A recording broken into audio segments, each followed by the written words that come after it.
লা ইলাহা যুরফুর লা ইলাহা লা ইলাহা ইল্লাল্লাহু মুহাম্মাদুর রাসূলুল্লাহ।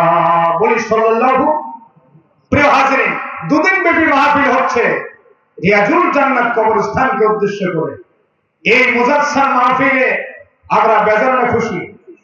এই কারণে খুশি, এখানে আমাদের যে উপকার হচ্ছে, কবরবাসী যারা শুয়ে আছেন তাদের উপকার হচ্ছে, ঠিক কিনা?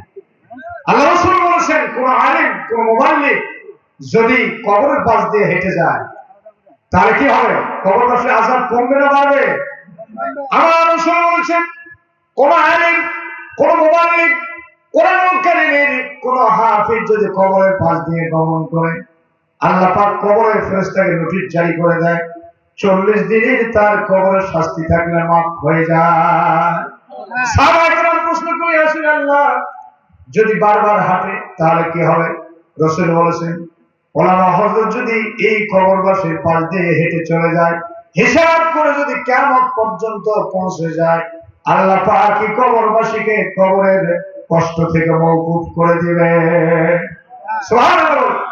এই জন্য আল্লাহ পাক বলেছেন, ইদাস সামাউ ফাতারাত ওয়া ইদাল কাওয়াকিবু ইনতাসারাত ওয়া ইদাল বিহারু ফুজ্জিরাত ওয়া ইদাল কুবুরু বু'থিরাত। আল্লাহু আকবার। ইদাস সামাউ ফাতারাত, ওই যে আকাশটা